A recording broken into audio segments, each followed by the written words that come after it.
Jesucristo, centro del acontecimiento guadalupano. Precisamente la Virgen de Guadalupe nos muestra, nos manifiesta, nos lleva a Jesucristo el Señor. La figura de Santa María de Guadalupe, ante todo, es cristocéntrica. Su imagen, su mensaje, nos llevan precisamente a Jesucristo nuestro Señor. En 1981 se inicia el proceso para San Juan Diego, el proceso de canonización para San Juan Diego. Gracias a Dios, gracias a la intervención del cardenal en aquel entonces, don Ernesto Corripio Ahumada, y digo en aquel entonces era arzobispo primado de México, en 1981, se inicia precisamente todo este proceso como última parte, digamos, de este magno evento, ya que desde hace siglos se decía de San Juan Diego, hombre santo, incluso él con vida lo llamaban varón santísimo.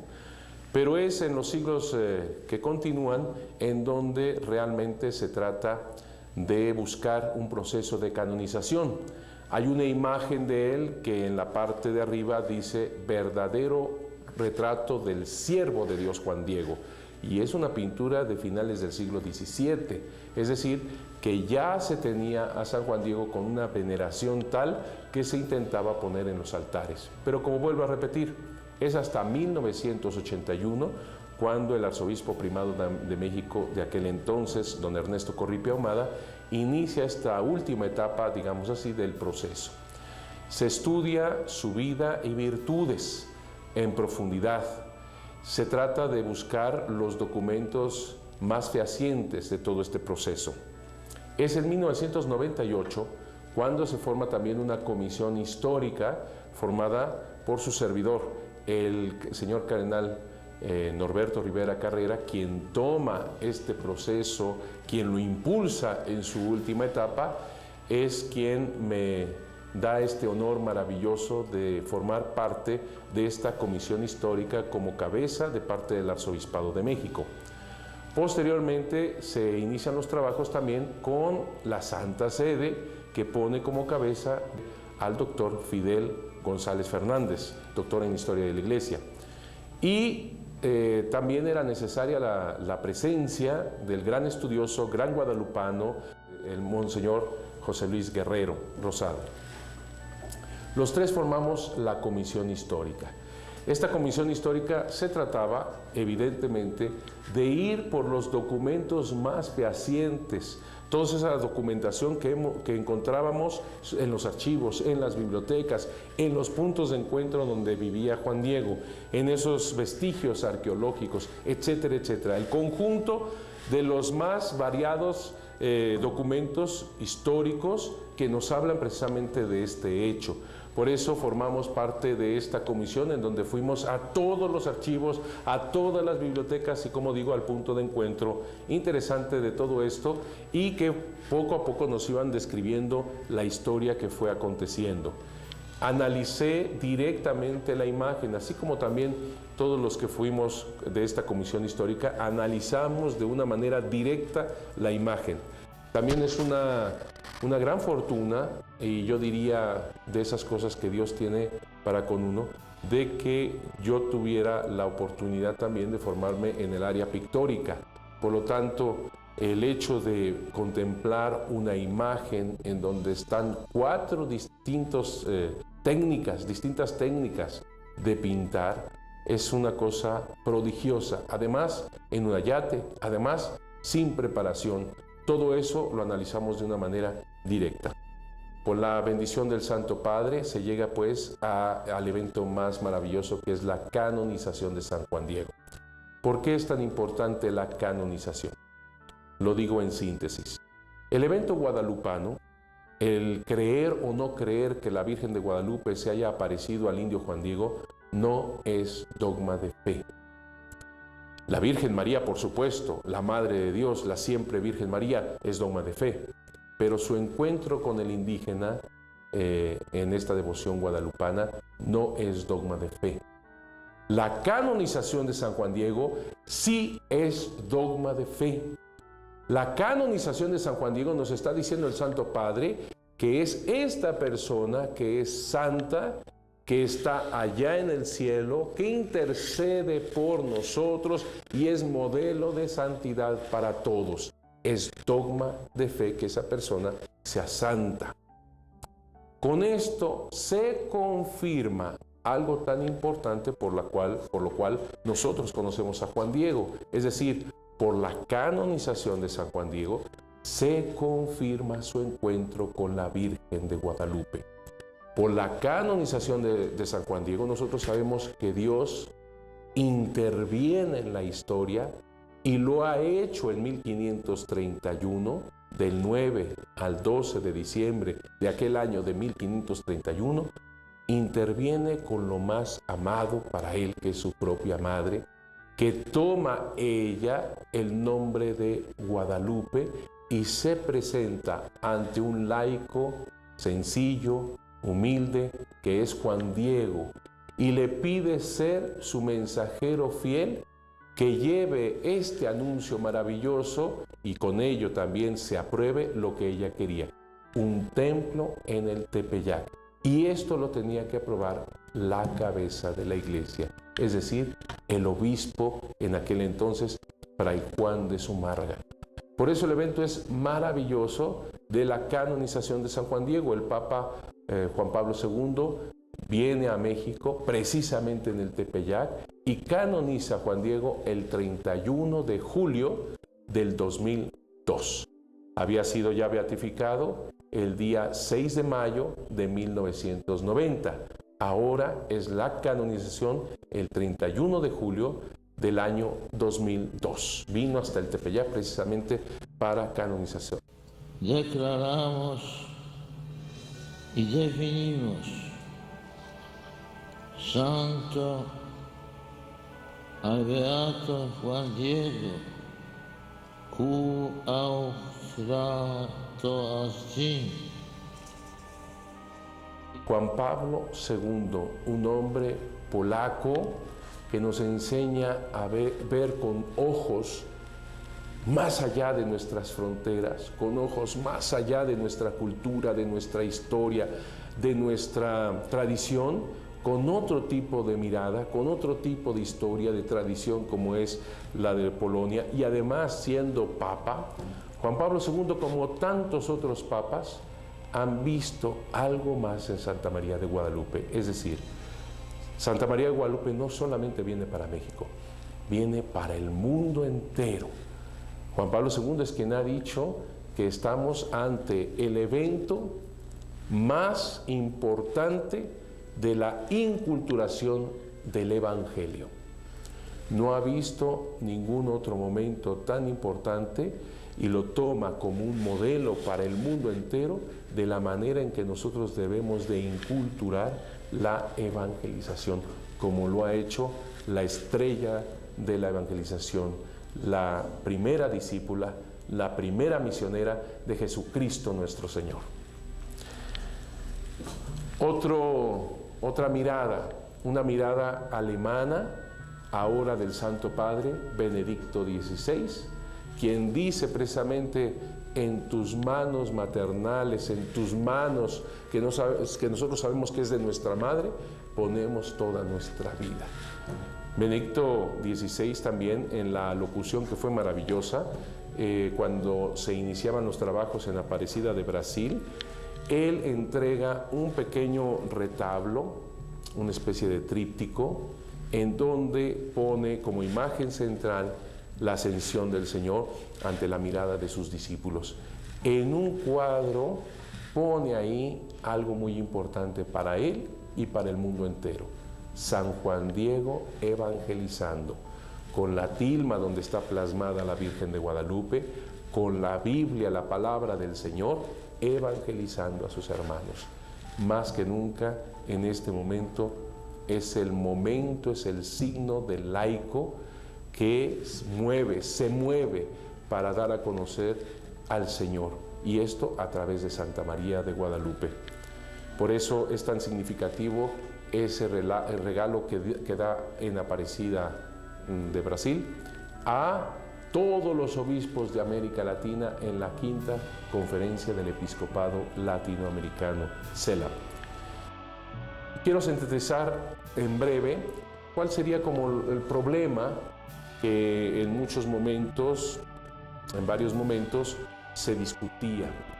Voy a sintetizar esas cosas que se hablaban en contra de la Virgen de Guadalupe, para tener en cuenta esto, por supuesto, y en el transcurso de todo este video, de toda esta imagen, nosotros podamos ir descubriendo la verdad de los hechos.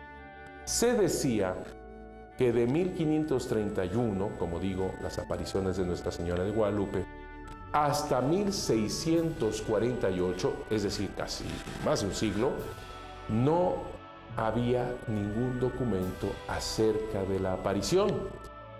Eso decían.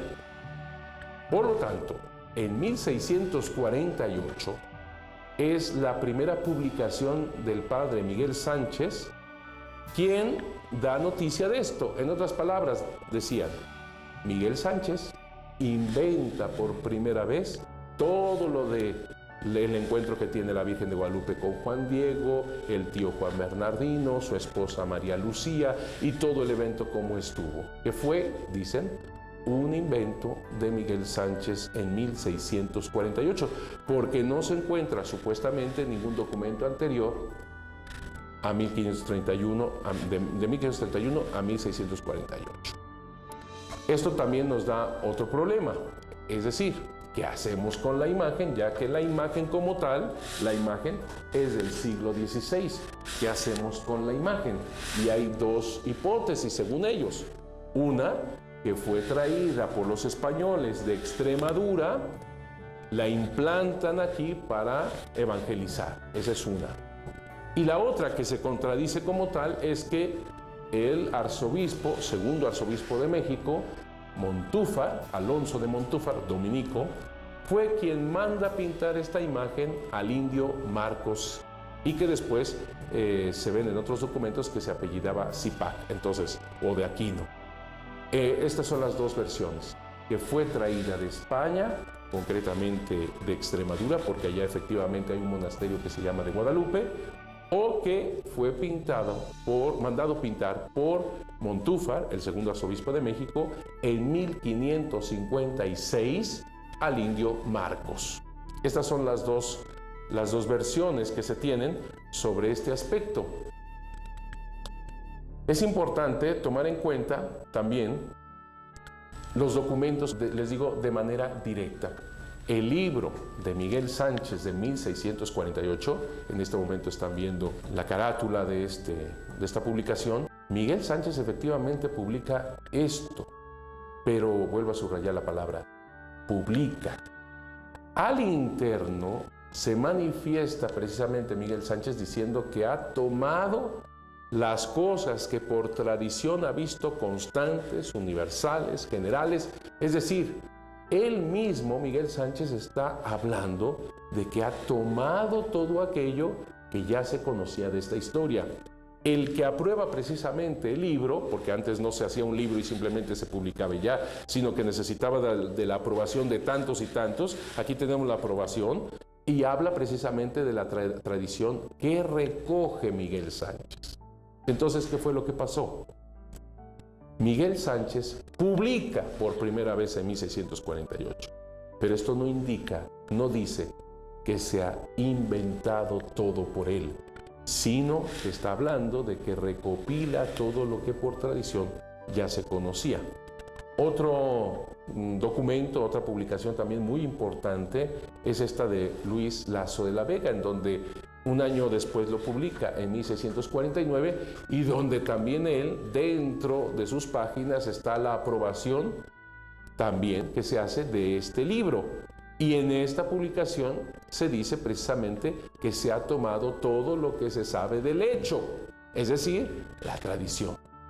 Podemos concluir que no hay tal de que haya inventado Miguel Sánchez toda esta narración, sino que tanto Miguel Sánchez como Luis Lasso de la Vega, 1648-1649, han publicado todo aquello que ya se conocía por el pueblo. Entonces ya van cayendo las cosas por su propio peso. ¿Qué decimos de la primera versión sobre la hipótesis de la imagen? Es decir, que fue traída de Extremadura. Aquí tenemos la imagen precisamente de Nuestra Señora de Guadalupe de Extremadura, que de hecho no se parece en nada. Esta imagen está precisamente en el centro del santuario. Esta es la de Guadalupe, ¿es verdad? En el coro se manifiesta esta imagen que efectivamente tiene mucho parecido con la guadalupana del Tepeyac. Si ustedes se fijan, son los elementos iconográficos que se tienen desde Apocalipsis número 12. Esa mujer con el sol, vestida con pisando la luna, con las estrellas, etc. Es mucho de la iconografía de Juan en el Apocalipsis capítulo 12 y que se ha tomado y que se ha repetido constantemente. Efectivamente, la Virgen de Guadalupe del Tepeyac toma estos elementos que obviamente conocen los españoles y que vienen precisamente del Apocalipsis. Los toma ella también para su iconografía. Pero si ustedes se fijan, tanto el ángel, las nubes que están ahí rodeando al ángel, como la luna, son posteriores. Por lo tanto, pusieron esa luna, ese ángel, etcétera, para hacerla más similar a la del Tepeyac. Sin embargo, esta imagen no es la guadalupana. La guadalupana es la anterior, la que está al centro, la que veían los conquistadores, la que vio Cristóbal Colón, etcétera, etcétera, que eran muy devotos de esta imagen. La que está en el coro, que se asemeja mucho más, esa imagen se encuentra en un lugar en donde solamente los monjes jerónimos de aquella época podían tener esa visión de esta imagen, nada más. Pero como digo, la misma Virgen de Guadalupe de México toma estos elementos iconográficos que presenta Apocalipsis 12, pero esta no es. Y vamos a ir viendo otro tipo de documentos en donde se nos habla más y más de esto. Lo vamos a ver a continuación. De momento les presento que es importantísimo, muy interesante, de un gran misionero aquí en México.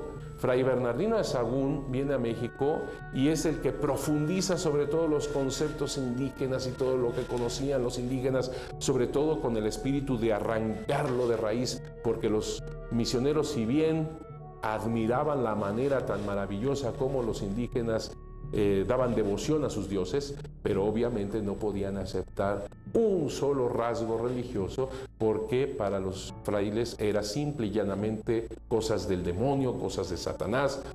Y yo quiero detenerme un poquito aquí, porque efectivamente los sacrificios humanos son cosas terribles de primera, por supuesto. Si nosotros viéramos algo semejante en nuestros días, de que atacaran a una persona en una piedra de los sacrificios, 4 individuos tomándole los miembros y uno rompiéndole el esternón con un cuchillo, un pedernal, rasgándole el pecho para sacarle el corazón todavía palpitante, desgarrar las arterias, toda esa sangre, vertirla, rociarla a los 4 puntos cardinales y el corazón ofrecerla a una cosa de piedra. Pues lógicamente actualmente nosotros diríamos es cosa de Satanás, es cosa del demonio, simplemente no hay nada bueno en todo esto. Imagínense unos misioneros del siglo XVI, terrible. Entonces, lógicamente, los misioneros venían, ellos paternalmente, a arrancar de raíz todo lo malo, todo lo satánico, todo lo diabólico, y arrancar de raíz las almas de estos pobres indígenas para salvarlas. Ese era su cometido. El contemplar la gran conversión, que después también pasaremos a esto con más calma, la gran conversión de los indígenas, cómo les mueve María Santísima de Guadalupe el corazón y se convierten por millones. Motolinía, por ejemplo, habla en su libro de que cuando ellos llegan 5 años fríos. Si tomamos en cuenta esos 5 años, ellos llegan en el 1524, sumando esos 6 años, estamos hablando de con el evento guadalupano en 1531. Es importante ese momento del 31 cuando los mismos, ahí tenemos a Mendieta también, Fray Jerónimo de Mendieta, que habla de cómo venían de tan lejos tierras, nadie los compelía, nadie los empujaba y venían llorando para pedir el bautismo. Fue una cosa en masa, en millones. Muy bien. Este documento que tenemos enfrente es de Sahagún y en él obviamente se expresa una sospecha y una admiración por todas estas conversiones y tantas peregrinaciones que van al santuario de Nuestra Señora de Guadalupe. Por lo tanto, él está pensando, ¿no será que detrás está el que estos indígenas venían a peregrinar en aquel templo pagano antiguo a la Huatlicuetonantzin? Y entonces incluso en este documento la llama una devoción satánica para paliar la idolatría. ¿Cómo es posible? Entonces nos preguntamos que si hubiera sido una imagen traída de Extremadura por los mismos españoles y que con esto gran éxito de conversión, ¿cómo es posible que un fraile franciscano dijera que no será que esta imagen sea más bien algo satánico? Es interesante. Ahí nos está confirmando que no fue traída por los españoles de Extremadura, de España. Luego tenemos este documento también interesantísimo de Fray Diego de Santa María de 1500, hay dos, 1574-1575. En este documento vemos también algo interesantísimo en cuanto que es un jerónimo precisamente del monasterio de Extremadura de Guadalupe. Este jerónimo lo mandan porque han escuchado de esta imagen y de esta devoción y de este santuario y el éxito que ha tenido. Y él mismo dice que el lugar está horrible, que mejor lo cambien a Chapultepec. Y otra cosa que habla en estas cartas es que o le cambian el nombre de Guadalupe o la cambian de lugar. Qué interesante que precisamente un monje de Extremadura, España, diga que le cambien el nombre porque no se parece. Es interesante y nos vuelve a confirmar de que no fue traída la imagen de Nuestra Señora de Guadalupe de Extremadura, España. Podría, según la otra hipótesis, podría ser que Montúfar haya mandado pintar esta imagen a un tlacuilo, es decir, a un indígena. Veamos un poquito los documentos y quién es este señor. Montúfar, dominico. Él es uno de los hombres que sabe de cuestiones de derecho, ha trabajado para la Santa Inquisición, imagínense cómo era el asunto. En 1554 llega a México. En 1555, esto es muy importante, es el primer concilio provincial mexicano que él encabeza. En 1556 es esta referencia de que supuestamente él fue el que mandó pintar esta imagen al indio Marcos. Es interesante esto porque ¿de dónde surge el problema? Él en 1556 habla en un sermón maravillas sobre la devoción guadalupana y que ha visto milagros. Sobre todo expone que el milagro más grande es la conversión de los mismos españoles. Esto es interesante porque muchas veces se piensa que solamente los indígenas captan a la Virgen de Guadalupe de México. No, son también los españoles que en masa van a peregrinar a Nuestra Señora de Guadalupe. Y él, Montúfar, dice, este es un verdadero milagro, la conversión de tantos, y habla maravillas de esta devoción. Muy contrario de todo esto, los franciscanos encabezados por Francisco de Bustamante, era el prior, era la máxima autoridad de los franciscanos en México.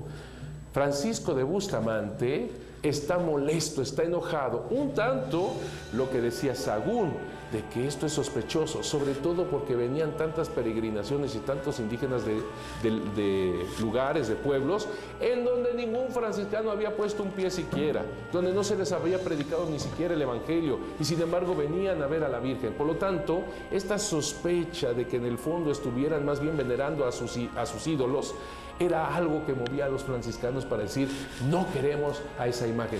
Es también interesante que si Zumárraga muere en 1548, estamos hablando de varios años después a la llegada de Montúfar en 1554. Lo digo de esta manera, los franciscanos, tan opuestos a la devoción, podían haberla quitado, sin más. si estaban tan en contra de esta devoción y que resultaba tan sospechosa. Sin embargo, nunca lo hicieron. Como Santa María de Guadalupe, desde el inicio fue diocesana, la cabeza el obispo, y además cómo ella se fue haciendo camino sin más, camino en el pueblo y la iglesia poco a poco, sobre todo los frailes en este caso, porque la cabeza de la iglesia, nada menos que Montúfar, habla maravillas de la Virgen de Guadalupe. Bien, Fray Francisco de Bustamante, en un sermón que le toca dar, habla en contra de la devoción, en contra del obispo, e incluso llega a decir, lo deberían de azotar públicamente. Y en el fervor de su situación, en el enojo, que incluso los testimonios documentales nos hablan de que hasta las venas se le saltaban, es cuando dice esa imagen que mandó pintar el arzobispo al indio Marco. Simplemente lo suelta sin más, sin ninguna comprobación, sin ningún fundamento, sin ningún documento, sin nada que lo pruebe. Lo lanza sin más. Es muy interesante esta situación, porque Fray Francisco de Bustamante no hace ningún escrito sobre el asunto. ¿Dónde conocemos esto?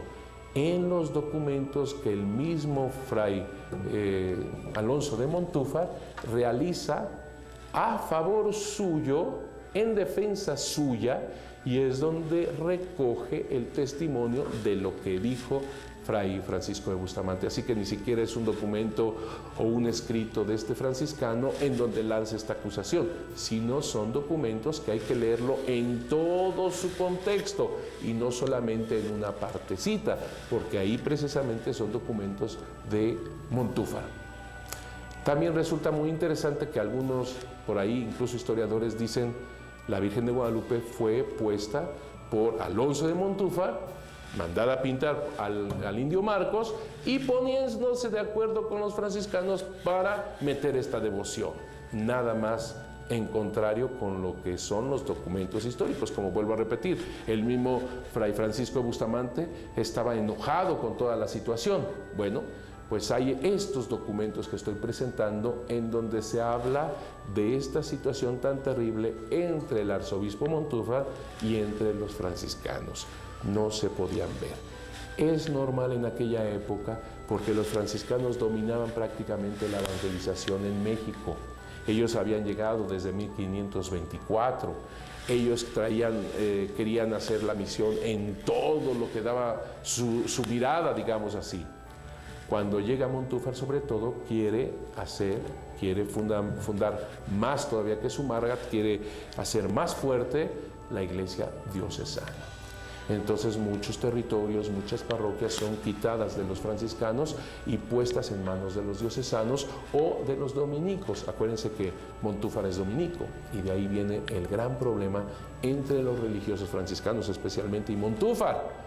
Entonces, ¿de dónde eso de que se pusieron de acuerdo, sobre todo para montar una imagen así y sobre todo cuando estamos contemplando que Montúfar está enojadísimo y hasta dice mandar azotar al obispo?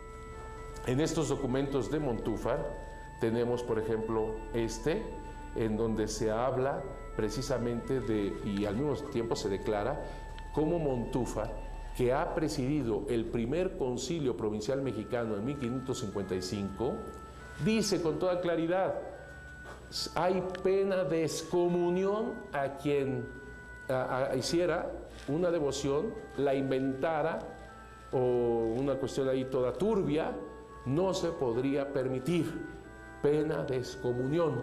Entonces la pregunta es, ni modo que después de haber dicho esta cosa tan terrible para aquellos que iniciaran una devoción sin autorización, imagínense ustedes salir de ese concilio y él mismo provocar esta situación mandando a un indígena pintar una imagen contra todo. Imagínense ustedes, él mismo estaría en contra de sí mismo. Posteriormente se habla precisamente del gran escándalo que tuvo todas las afirmaciones de Francisco de Bustamante, y que si a él le pesara que fueran españoles en peregrinación al santuario, dice este español, si íbamos una vez, ahora iremos 4. Vean ahí pues la contradicción con todo lo que se decía con los franciscanos. Muy interesante también en este documento, información de 1556, todos estos documentos, es toda la información 1556 realizada por Montúfar. Este documento que les estoy presentando es interesantísimo, porque son los franciscanos que dicen que están en contra de esa imagen, y dice que si ya que el arzobispo quiere que se venere esta imagen, que se le cambie de nombre, que no se llame Guadalupe, que se llame de Tepeaca o Tepeaquilla. Esto es muy interesante porque nos está afirmando que no la trajeron de Extremadura, que la aparición o la devoción se inicia precisamente en el Tepeyac. Por eso los franciscanos dicen que se le llame de Tepeaca o Tepeaquilla. Así se le llamaba antiguamente al Tepeyac. Y otra cosa interesante que me gustaría en este momento puntualizar, en algunas ocasiones se decía que el nombre inicial de la guadalupana no era precisamente Guadalupe, sino un nombre indígena, porque supuestamente la Virgen de Guadalupe, al aparecerse a Juan Bernardino, el tío de Juan Diego, y es cuando ella le da su nombre, que como en náhuatl no había el sonido G ni el sonido D, entonces Juan Bernardino, el tío de Juan Diego, entendió un nombre más bien indígena, que Tetzatlualupe, hay tantos, son 5 o 6 versiones de ese supuesto nombre indígena que entendería Juan Bernardino. Esto es totalmente falso. Es decir, la Virgen de Guadalupe dio su nombre a Juan Bernardino y este nombre fue precisamente Guadalupe. Recordemos que en 1524, cuando llegan los primeros franciscanos, fue bautizado Juan Diego, Juan Bernardino, incluso la esposa de Juan Diego, María Lucía. Ya llevaban como nombre cristiano Juan Diego, Juan Bernardino. Notemos que en sus propios nombres cristianos se encuentra el sonido G, J, Juan, Juan, y el sonido D, Diego, Bernardino. Por lo tanto, Juan Bernardino conocía perfectamente, captaba perfectamente el sonido G y el sonido D español, y por lo tanto captó perfectamente el nombre de Guadalupe. Otra cosa, si los indígenas hubieran entendido un nombre indígena, náhuatl, pues no tendrían este problema los franciscanos, que como vemos repetidamente quieren cambiarle el nombre de Guadalupe, que se llame de Tepeaca o Tepeaquilla. No habría ningún problema.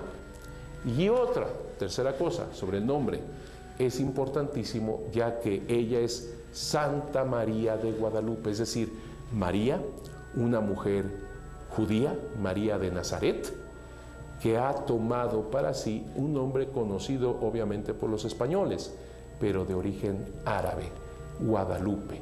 Por lo tanto, en ella se encuentra lo judío y lo árabe, que se integran, es el mestizaje. Ella toma lo indígena, toma lo español y también lo une. Ella es la Inmaculada Concepción Española, la Tonantzin, que no es nombre, es un título, nuestra madrecita indígena, y se une. Por lo tanto, en ella hay la unidad de lo judío, de lo árabe, de lo español, de lo indígena, y con ellos de todo el mundo, en una verdadera armonía, en una unidad maravillosa. Esto pues como un paréntesis de la cuestión del nombre, que es muy importante. Si no fue Miguel Sánchez quien inventó esta historia, sino que la toma de toda la tradición y lo que conocía la gente. Si no fue traída de Extremadura a España, si tampoco fue Montúfar quien mandó pintar esta imagen al indio Marcos, ¿de dónde sabemos todo este evento maravilloso? Especialmente de un documento que en este momento les muestro, que la copia más antigua se encuentra en Nueva York, en el archivo de Nueva York, en la colección Lenox. Se llama el Nican Mopogua. Quiere decir, aquí se narra, aquí se cuenta. Así son las dos primeras palabras en náhuatl de este documento, de Antonio Valeriano. Es bueno tener en mente que Juan Diego muere en 1548, por lo tanto este documento seguramente fue de todas esas ocasiones en las cuales Juan Diego contaba y contaba y recontaba todo su encuentro con la Virgen de Guadalupe, y lo pone en un náhuatl hermoso, noble, maravilloso, Antonio Valeriano. El Nican Mopogua es el documento más pleno, más redondo, más hermoso de todo este evento guadalupano. Bueno, y si es de 1545, 1548 ya tenemos un documento que es anterior a Miguel Sánchez, de 1648. Estamos hablando precisamente de un siglo antes. Hay más documentos sobre el evento guadalupano, porque se dice que no hay de 1531 a 1648, por supuesto. Hay muchos documentos que hablan precisamente del encuentro guadalupano, de Juan Diego, de María Lucía, de Juan Bernardino, de cómo estuvo este encuentro con Zumárraga, de la señal que fueron las rosas, las flores en la tilma de Juan Diego, de la petición de la Virgen de Guadalupe en ese momento tan maravilloso de un templo que significa un nuevo pueblo y que tiene que ser aprobado por el obispo. Todo esto, hay muchos documentos de todo tipo, desde el manuscrito, códices, hay testamentos, hay vestigios arqueológicos, hay dibujos, hay documentos pictóricos, etcétera, etcétera, etcétera. Aquí simplemente estoy poniendo en una página algunos de los más importantes. En primer lugar vemos ahí a Miguel León Portilla, que en su carta, obviamente actual, nos está hablando que el Nican Mopogua para él es de mediados del siglo XVI. Entonces ya se derrumbó aquello de que haya sido Miguel Sánchez el inventor de toda esta historia. Y así tenemos muchos más. El Códice de 1548, un documento precioso en donde se habla precisamente de Juan Diego, de ese encuentro que tiene, y en esa fecha que, como les digo, es la fecha de muerte de Juan Diego. Muy interesante también que en 1548 muere Fray Juan de Zumárraga. O sea, se muere el obispo y se muere en esa misma fecha el laico indígena, humilde, sencillo, maravilloso mensajero fiel de Santa María de Guadalupe, San Juan Diego Cuauhtlatoatzin. Y precisamente ese es el nombre indígena de Juan Diego, que se verifica tanto en este documento Códice de 1548, en los escritos de Carlos de Sigüenza y Góngora, que están a un lado, donde habla que el nombre indígena es Cuauhtlatoatzin, que quiere decir águila que habla. Qué maravilloso nombre para el mensajero de la Virgen de Guadalupe. El águila entre los indígenas significaba el ser que va más cerca del sol. Es más, es el ser que toma la esencia de los corazones y de la sangre, supuestamente en esa idea indígena, para alimentar al sol, y es quien lo porta y lleva este alimento al sol. Águila que habla, ahora nos trae precisamente el alimento del verdadero Dios a todos nosotros a través de Santa María de Guadalupe. Pero es interesante también conocer un poquito este marco histórico de la conquista, porque ahí tenemos uno de los eventos que marcaron la historia, nuestra historia, cómo se da este encontronazo, por llamarla de alguna manera, entre los españoles que se decían hijos de Dios y los indígenas que se decían hijos del sol. Como los españoles habían ya recuperado su territorio en esa reconquista, hay que recordar que desde el año 711 hasta 1492 los árabes estuvieron en territorio de la península ibérica. Estamos hablando de 8 siglos de los árabes en la península ibérica, y en 1492 los reyes católicos, en esa batalla de Granada, logran sacar a los árabes de territorio español, los árabes que no quisieran convertirse y bautizarse, por supuesto. Lo mismo pasó con los judíos, Los judíos fueron sacados de territorio ibérico, cerca de 500,000. Los árabes fue 1,000,000, y esta pureza de sangre. Bueno, La mentalidad de los españoles era que eran los defensores, los paladines de Cristo. Hay que recordar que precisamente en aquellas fechas se va a dar uno de los fenómenos también más impactantes en el centro de Europa, la Reforma Protestante. Así que más los marcaba a los españoles ser los defensores de la Iglesia. Y entonces de una reconquista pasan a una conquista. Y eso es lo que está aconteciendo en 1519, cuando Hernán Cortés, este joven que había llegado a Santo Domingo, de ahí a Cuba, después de 3 expediciones que se realizaron, una en 1517, que fue cuando descubren oficialmente México, y fíjense qué interesante, precisamente en 1517, en Europa, en Alemania concretamente, Martín Lutero inicia su reforma protestante en 1517, cuando se descubre México. Viene una segunda expedición de Juan Grijalva, y la tercera expedición está encabezada por Hernán Cortés en 1519. Él toca Cozumel, ahí en Cozumel se encuentra, pues yo creo que uno de los grandes tesoros que él tuvo, que es esta lengua, vamos a llamarle, porque ahí encuentra a Jerónimo de Aguilar, que había sido náufrago desde 1511 en la península de Yucatán, y él sabía maya. Al encontrarse con este Jerónimo de Aguilar, claro, más que un arma, Hernán Cortés tiene uno de los grandes tesoros, cómo comunicarse en territorio maya. Entonces, bordea, costea toda Yucatán, y en Tabasco, por una batalla que él no supo cómo ganó, pero ganó, le regalan 20 doncellas. Entre ellas venía la Malinche, una princesa náhuatl que había sido vendida por su madre y que había llegado precisamente a Tabasco y conocía el maya. Por lo tanto, Hernán Cortés se daba a entender a través de Jerónimo de Aguilar hablándole en español. Hablaba en maya a la Malinche, y la Malinche, que así se llamaba Estados